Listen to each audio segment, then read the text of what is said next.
Hello friends, I hope you are doing well. और सभी लोग अपनी सीपीयू की जो एग्ज़ाम की प्रिपरेशन है वो कर रहे होंगे। तो वही जो सीपीयू का एग्ज़ाम जो है, जैसा कि 9 to 12 दिसंबर तक होना है, तो मेरा जो एग्ज़ाम था वो कल था।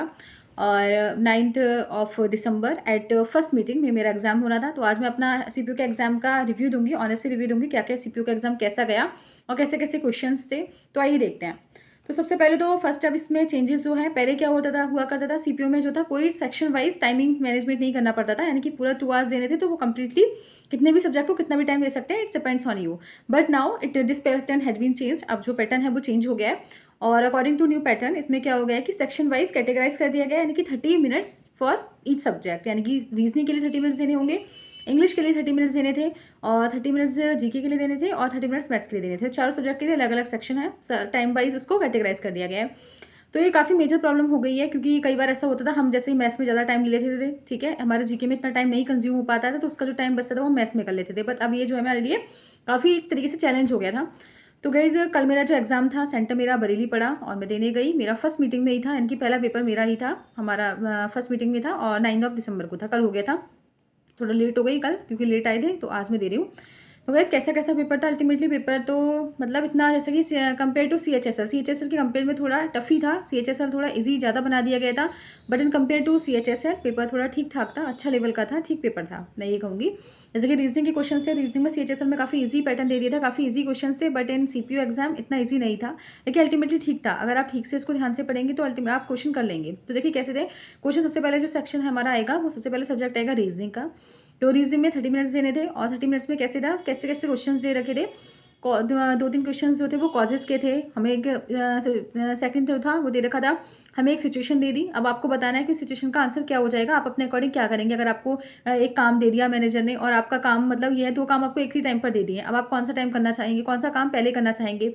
तो उसमें ऑप्शन दे दी थी, आप इजी काम चूज करेंगे, ठीक है, आप टफ काम चूज करेंगे, या फिर आप दोनों के लिए मना कर देंगे कि मेरे तो बच की नहीं है, या फिर आप जो आप मैनेजर से कहेंगे जो भी काम प्रायोरिटाइज पे है, जिसकी ज़्यादा प्रायोरिटी है, आप उसको पहले करेंगे। तो इस तरीके से क्वेश्चंस आपको सिचुएशन दे दी होगी, उसके आंसर आपको निकालने होंगे। दो तीन क्वेश्चंस ऐसे ही दे रखे थे। अच्छा, जो सिचुएशन दे रखी है ना, वो काफ़ी इजी सिचुएशन है। जैसे कि अब यही आपने दे दिया, आप इजी टास्क तो नहीं लेंगे, इतने आप वो नहीं हो सकते कॉबैट को आप इजी टास्क चूज करेंगे, आप मना भी नहीं कर सकते, ठीक है। और आप टफ नहीं लेंगे, इतने भी आप वो नहीं है, तो आप वो करेंगे जिसकी ज़्यादा प्रायोरिटी है, यानी कि जो सबसे ज़्यादा पहले करना है, तो आप उसको काम करने को ज़्यादा प्रेफर करेंगे। तो इस तरीके से जो सिचुएशन दे रखी है वो इजी सिचुएशन होंगी, वो आप इजीली बना लेंगे, ठीक है। सेकंड थे आपको, जैसे कि सम मैंगोज आर, इस तरीके से क्वेश्चन थे, ठीक है, ये इजी है, दो तीन क्वेश्चन इस तरीके से मिल गए। अच्छा, फिर थर्ड था आपको डायरेक्शन के दो क्वेश्चंस मिलेंगे। डायरेक्शन में एक तो आपको ये बताएंगे कौन सी डायरेक्शन में जा रहा है, ईस्ट में जा रहा है, साउथ में जा रहा है, वेस्ट में जा रहा है, नॉर्थ में जा रहा है, पहले आपको सारा टर्न आउट दे रखे होंगे। और सेकंड क्वेश्चन इस तरीके से था, आपको डिस्टेंस भी बतानी पड़ेगी, यानी कि डिस्टेंस टाइम एंड उसका था, डिस्टेंस भी बतानी पड़ेगी, कितना अगर वो जा रहा है, कौन सी डायरेक्शन में जा रहा है, और कितनी डिस्टेंस से वो दूर है अपने मेन रियल पॉइंट से, ठीक है। तो इस तरीके से क्वेश्चन आपके दे रखे थे।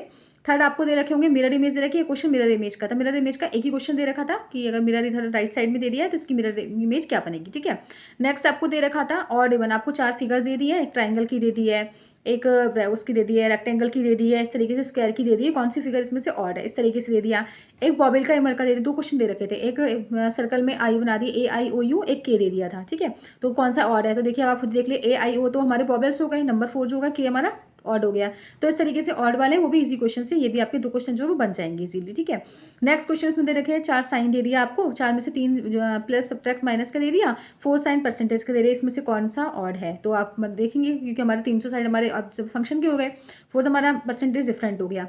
तो इस तरीके से आपको दो क्वेश्चन साइन के दे देंगे, यानी कि साइन साइन दे रखे हैं, और आपको चूज करना है कौन सा ऑड है। तो इस तरीके से 4 क्वेश्चन आपके ऑड एंड इवन के थे, ठीक है। नेक्स्ट आपका क्या हो जाएगा कि आपको कोडिंग एंड डिकोडिंग, कोडिंग और डिकोडिंग इजी है, आप कर लेंगे, ठीक है। जो दिन क्वेश्चन कोडिंग एंड डिकोडिंग के थे।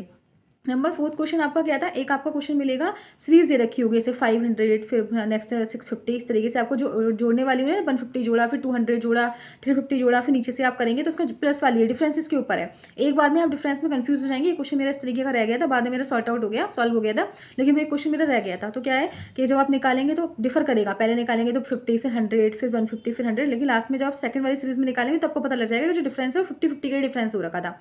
तो इस तरीके से तो हॉपलेस मत होइएगा, इस तरीके से आप कर लेंगे, ठीक है। तो रीजनिंग में मतलब है क्वेश्चन, ऐसे क्वेश्चन हैं। अच्छा, फिर ब्लड एंड फंक्शन के क्वेश्चन से एक सीरीज दे दी, इसमें से बताया कि ई का रिलेशन सी से क्या है, इस तरीके से आपको एक इक्वेशन दे दी है और ये कर दिया है। एक इक्वेशन वाला दे दिया है और एक अलग से एक पूरा वो भी दिया है, एक सिचुएशन टाइप दे दिया है कि ए जो है एक फैमिली में 2 ही कपल मैरिड है, उनके 2 बच्चे हैं, इस तरीके से दे दिया है। तो वो मैंने छोड़ दिया था क्योंकि इतना टाइम नहीं था।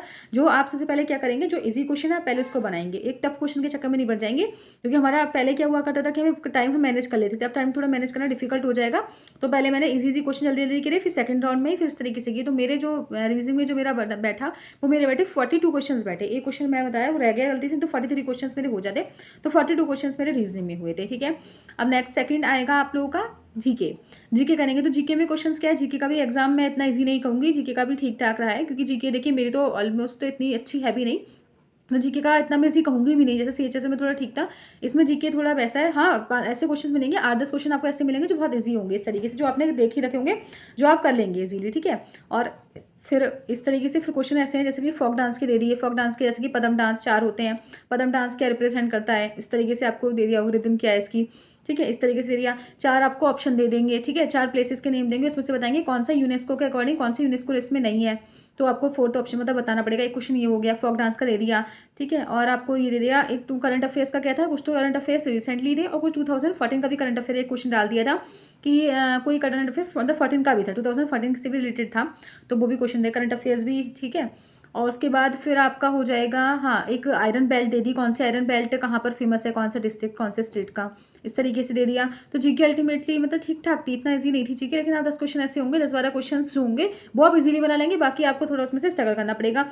ट्रिप्सिन का दे दिया, साइंस में ट्रिप्सिन दे दिया। ठीक है, प्रोटीन का दे दिया था कि कौन सा प्रोटीन एसिड किस में ब्रेक करता है, इस तरीके से था। एक हमारा इसमें साउंड के ऊपर दे दिया, अल्ट्रासोनिक और अल्ट्रा उसका साउंड वगैरह की दे दिया, साउंड का। तो इस तरीके से साइंस के क्वेश्चंस भी थे उसके अंदर, 2-3 क्वेश्चन इकोनॉमिक के क्वेश्चन थे, जीडीपी का हैप्पीनेस वगैरह इस तरीके से पूछा जाएगा आप लोगों से, इकोनॉमिक्स के भी क्वेश्चन थे इसके अंदर। तो सारे सब्जेक्ट को था, हम ये नहीं कह सकते कि एक ही सब्जेक्ट के ऊपर थे, सारे सब्जेक्ट, साइंस भी मिलेगा, फिजिक्स में साइंस में फिजिक्स भी मिलेगा, बायो भी मिलेगा, केमिस्ट्री का भी क्वेश्चन थे। ठीक है, उसके भी अच्छा इसमें क्या था, ऐसे भी क्वेश्चन दिए हैं वो जैसे मेन्स टाइप नहीं होते, 3 क्वेश्चन का दे दिया, 3 आपको दे दिए, सेंटेंस दे दिए, इसमें से कौन सा सही है, फर्स्ट सेकंड सही है, सेकंड थर्ड सही है, कोई भी सही नहीं है, या सेकंड, इस तरीके से भी क्वेश्चन दे रखे होंगे, 3-4 क्वेश्चन इस तरीके से भी होंगे। तो मैं ये कहना चाहूंगी कि जो हमारा जीके है वो इतना इजी क्वेश्चन नहीं था कंपेयर टू सीएचएसएल, जीके थोड़ा ठीक ठाक क्वेश्चन बनाया है, इतना लेवल इजी नहीं था।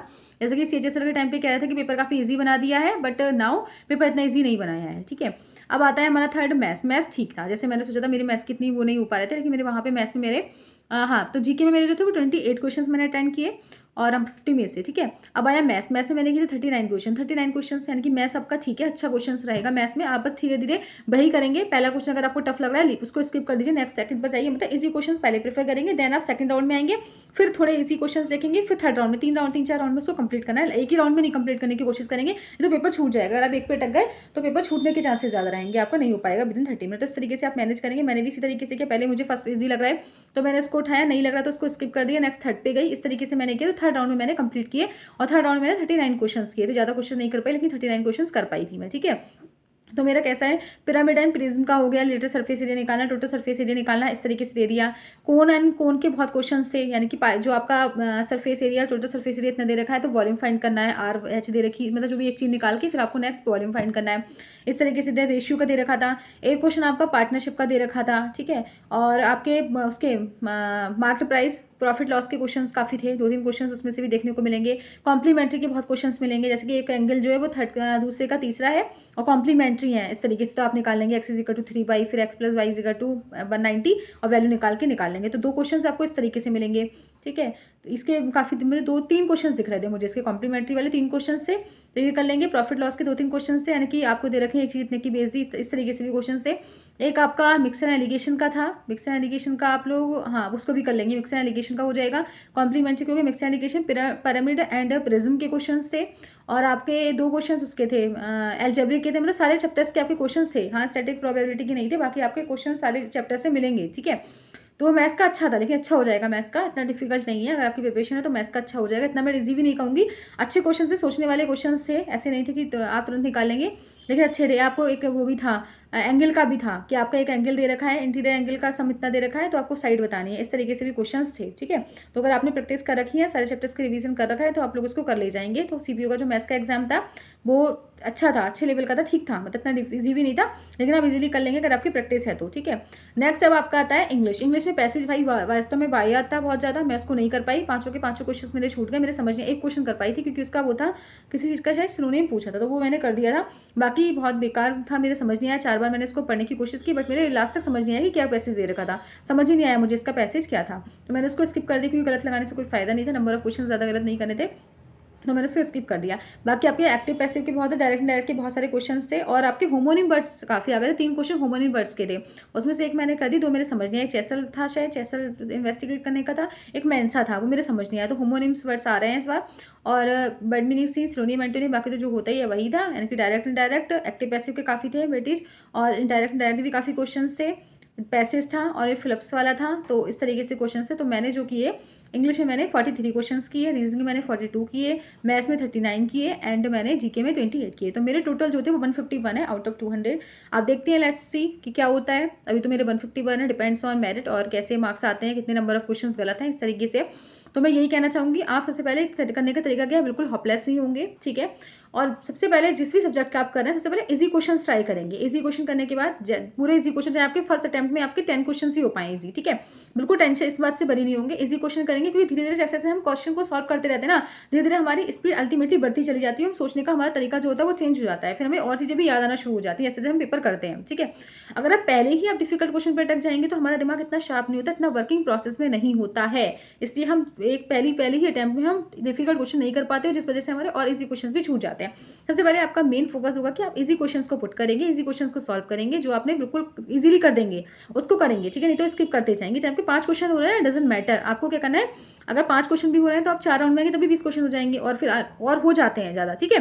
तो आप क्या करेंगे, जो भी इजी क्वेश्चन को स्किप इजी करते रहेंगे, और जो डिफिकल्ट होंगे उसको स्किप करेंगे। नेक्स्ट राउंड में आएंगे, फिर इजी क्वेश्चन लेंगे, इस तरीके से आप करके करेंगे, तो आपके भी 35 to 40 क्वेश्चन आपके इजीली हो पाएंगे, ठीक है।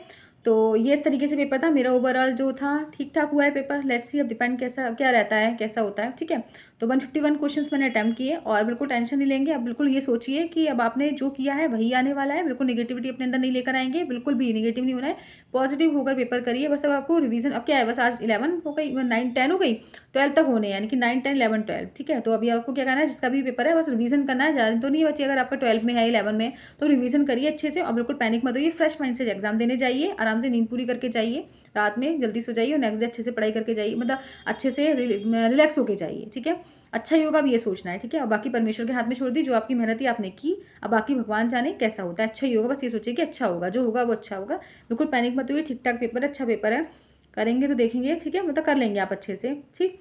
तो इस तरीके से मेरा जेन्युइन रिव्यू था, और बिल्कुल पैनिक नहीं हुई है। जो भी आप लोग को बताना है या पूछना है, you can ask to me, comment box में कमेंट दे सकते हैं, मैं आपकी उस क्वेरी को सॉल्व करने की कोशिश करूँगी, ठीक है। तो thank you and have a nice day and all the best. जिनका पेपर हुआ है और जिनका पेपर अच्छा हुआ है उनके लिए कांग्रेट्स, और जिनका थोड़ा वैसा होगा, जिनको लग रहा है नहीं आ पाएगा, तो डोंट वरी, हिम्मत नहीं हारनी, लास्ट तक हिम्मत नहीं हारनी, अच्छे से एग्जाम देंगे हम, फिर प्रिपरेशन करेंगे और फिर एग्जाम देंगे, और एक दिन जरूर फोड़ेंगे एग्जाम को, ठीक है। तो बिल्कुल परेशान नहीं होइएगा, ठीक है, बिल्कुल भी पॉजिटिव, जो हुआ अच्छा होगा, जो हो रहा है वो अच्छा होगा, जो हुआ था वो भी अच्छा हुआ था, ठीक है। तो all the best to them who did not attempt their exam still, okay. Thank you and have a nice day.